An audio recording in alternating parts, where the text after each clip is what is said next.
조인섭 변호사의 상담소.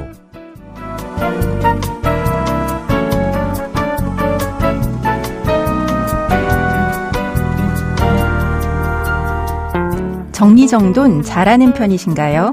정리정돈은 필요한 물건과 필요 없는 물건을 구분하는 것부터 시작한다고 합니다.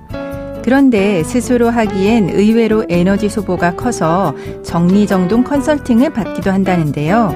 사람의 일도 마찬가지겠죠. 혼자 정리하기 어려운 일이 있다면 누군가에게 도움을 받아보셔도 되지 않을까요? 오늘도 당신을 응원합니다. 조인섭 변호사의 상담소, 지금 바로 문을 열겠습니다.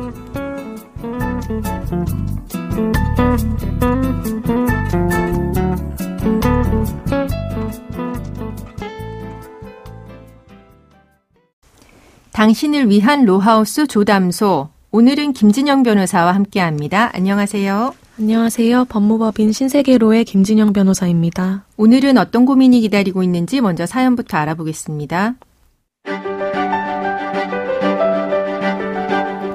지금으로부터 15년 전 철 없는 20대였던 저는 직장 동료인 유부남과 1년간 불륜 관계를 했습니다. 그 남자의 아내가 그 사실을 모두 알게 되면서 그와의 관계를 깨끗하게 정리했죠. 그 남자의 아내는 당시 평범한 주부였는데요. 이혼도 그리고 남편이 직장을 잃는 것도 원하지 않았습니다. 그래서 남자가 아내에게 용서를 빌면서 조용히 불륜 관계를 정리하기로 했고 저하고도 합의했습니다. 하지만 회사를 그만두지는 않았습니다. 그 남자와 저는 같은 부서에 근무하지는 않았지만 직장이 같았기 때문에 가끔 사무실에서 마주치는 건 어쩔 수 없었죠.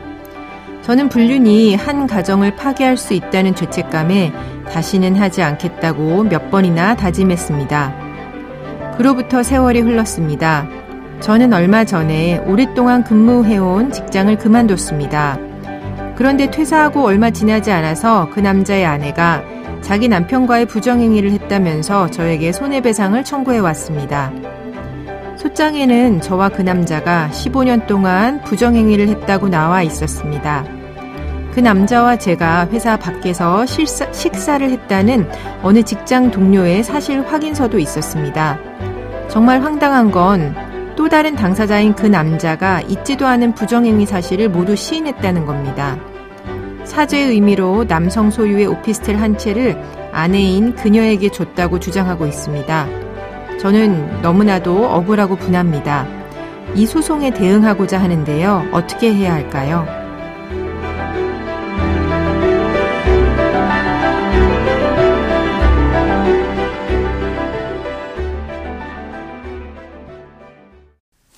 네, 이 사연 같은 경우는 이미 15년 전에 불륜 관계가 정리가 됐고 상대방 아내하고도 합의를 했다라고 하는 것 같은데요. 이미 끝난 일을 두고 손해배상 구하는 거 가능할까요?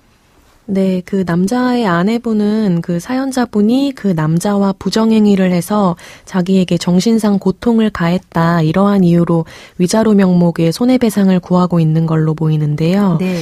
근데 민법은 위와 같은 불법 행위로 인한 손해배상 청구권의 경우에는 피해자가 그 손해와 가해자를 안 날로부터 3년, 가해자가 불법 행위를 한 날로부터 10년을 경과하도록 그 청구권을 행사하지 않으면 시효로 인해 소멸한다고 규정하고 있어서 그 손해배상 청구권에 대해 소멸시효 기간을 정해두고 있습니다. 네, 그러니까 안 날로부터 3년, 있은 날로부터 10년 이내에 청구를 해야 되는 거네요. 네, 따라서 이 사연과 같이 남자의 아내가 사연자분과 그 남자 사이에 부정행위를 알게 된 것을 계기로 이미 14년 전에 부정행위가 종료되었다면 사연자분이 과거에 그 남자와 부정행위를 하였던 것을 이유로 그 손해배상 청구가 인용될 가능성은 없을 것으로 보입니다. 네, 근데 지금 문제는 사연자분의 경우 직장 동료가 이제 최근에 만났다라고 하는 내용의 사실 확인서를 써준 것 같습니다.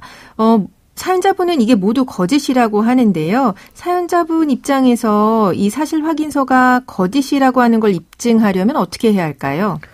사연자분으로서는 그 14년 전에 남자와 부정행위 모두 종료한 다음에는 더 이상 부정행위 한 적이 없으시니까 그 억울하게 그 아내에 대해서 위자료 지급하지 않기 위해서는 반드시 그 사실 확인서를 배척해야 할 것으로 보이는데요. 네, 그렇네요. 그 직장 동료가 작성한 사실 확인서는 그 사연자분하고 남자가 최근까지도 함께 식사를 했다는 거짓말을 바탕으로 작성되어 있으니까 사연자분 입장에서는 직장 동료를 그 아내가 그 손해배상 청구한 사건에 대한 증인으로 신청해서 법정에서 증인신문을 해서 사실 확인서상 진술이 거짓이다라는 걸 밝히는 게 가장 확실한 대응 방법으로 보입니다. 네.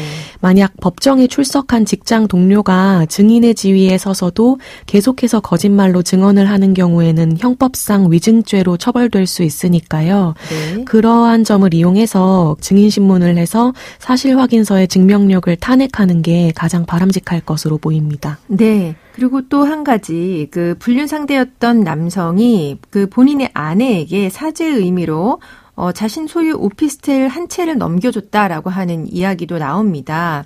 이 부분 소송에 영향을 미칠까요? 네, 민법은 여러 명이 공동의 불법 행위로 피해자한테 손해를 가한 때에는 연대에서 그 손해를 배상할 책임이 있다고 규정하고 있는데요. 이 사연에서도 부정행위의 당사자인 사연자분과 그 남자가 공동해서 아내에 대한 위자료를 지급하여야 하는 게 원칙입니다. 네.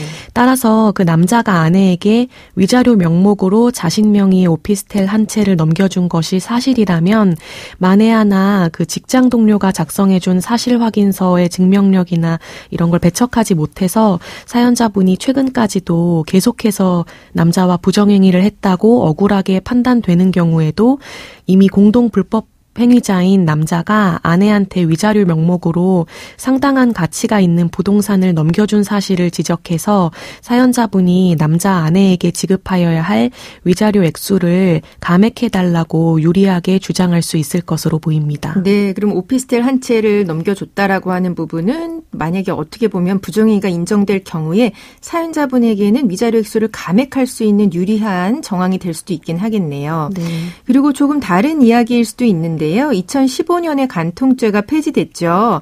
사연자분의 경우에는 15년 전이니까 간통죄가 있었을 때 그런 일이 벌어졌지만 정리하는 걸로 합의를 한 거고요. 그런데 이제 간통죄가 이제 없어진 상황이니까 불륜이 범죄가 아니라고 해서 상간자들에게 아무것도 할 수 없는 걸로 알고 계시는 분들이 있는데요. 그렇지 않죠? 네, 그렇지 않습니다. 이 사연에서와 같이 배우자와 그 상대방인 상간자에 대해 손해배상 청구도 가능하고요. 혹시 판결 받기 전에 그 합의나 조정이 이루어지는 경우에는 앞으로 만나거나 연락할 경우에 일정 금액의 손해배상금이나 위약벌을 지급한다. 이러한 조항을 넣어서 추가적인 만남 차단하는 것도 가능합니다. 네, 그렇군요. 지금까지 그럼 상담 내용을 정리해 보자면 부정행위로 인한 손해배상 청구는 이제 안 날로부터 3년, 있은 날로부터 10년 이내에 제기해야 됩니다. 지금 사안의 경우는 직장 동료가 써준 사실 확인서는 사연자분한테 불리한데요. 그 사실 확인서가 거짓이라고 하는 점을 밝히기 위해서는 법정 증인으로 직장 동료를 신청해서 직접 신문하는 방법이 있을 수 있겠습니다. 그리고 그 남성이 자신의 아내에게 사죄 의미로 오피스텔을 줬다라고 하는 부분은 만약에 이제 인정이 된다면 사연자분이 설사 부정행위가 인정돼서 위자료를 지급해야 하는 경우라도 하더라도 위자료 액수를 감액할 수 있는 근거로 활용될 수는 있겠습니다.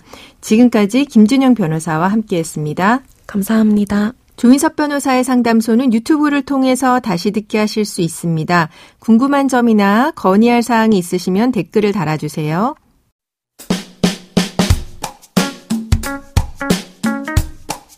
알아두면 쓸데있는 법률 이야기 알쓸법 시간입니다. 얼마 전 경기도의 한 체육단체에서 한 식당에 100인분의 식사를 예약했는데 그런데 당일에 일방적으로 취소 통보를 한 일이 알려졌습니다. 문제는 미리 준비해놓은 음식들입니다. 식당 입장에서는 허탈하고 화가 나는 상황이었을 텐데요. 노쇼의 문제는 어제 오늘의 일이 아니죠. 그래서 몇몇 업체에서는 사전에 예약금을 받기도 하는데요. 노쇼에 대한 피해 보상을 받을 방법이 있을까요?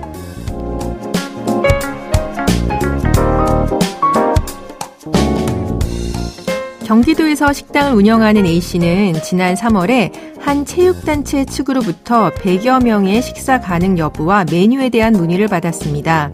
이후에 체육회 관계자들은 사전 답사차 식당을 방문한 이후에 100여 명이 앉을 좌석을 요구했고 표고탕수, 잡채 등 약 250만 원치의 메뉴를 예약했습니다. 그런데 예약한 당일에 관계자들이 방문하기로 한 시간보다 일찍 식당을 찾아서 갑자기 여러 사항을 요구했는데요. 테이블과 칸막이 배치를 고쳐야 한다는 것이었습니다. A씨는 예전에 장애인협회 쪽에서 온 적이 있는데 아무런 불편 없이 식사했다라고 하면서 배치를 고치라는 요구를 거절했는데요. 그러자 몇 시간 후에 A씨는 체육회 책임자에게 예약 취소 통보를 받았습니다. 이미 준비된 100인분의 음식이 소용없어진 거죠. A씨에 따르면 원래 예약금을 받아야 했지만 사전 답사까지 한 것으로 봐서 취소할 가능성이 없을 걸로 봐서 예약금을 안 받았다는 건데요. 노쇼를 방지하기 위해서는 미리 예약금은 꼭 받으셔야 됩니다. 만일 예약금을 받지 못한 상태라면 어떻게 될까요? 만일 악의적이거나 고의적으로 노쇼를 한 것이라면 형사상 업무방해죄에 해당할 수 있고 이런 경우 형사처벌을 받을 수 있습니다. 만약에 그렇지 않은 경우라고 하더라도 그로 인해 식재료를 구입하고 폐기하는 등 실제 손해가 발생했다면 민사상 손해배상 별도로 받으실 수 있습니다. 조인섭 변호사의 상담소 조담소는 언제나 당신과 함께합니다. 끝곡으로 굼베이 댄스밴드의 엘도라도 들려드리면서 저는 이만 인사드립니다.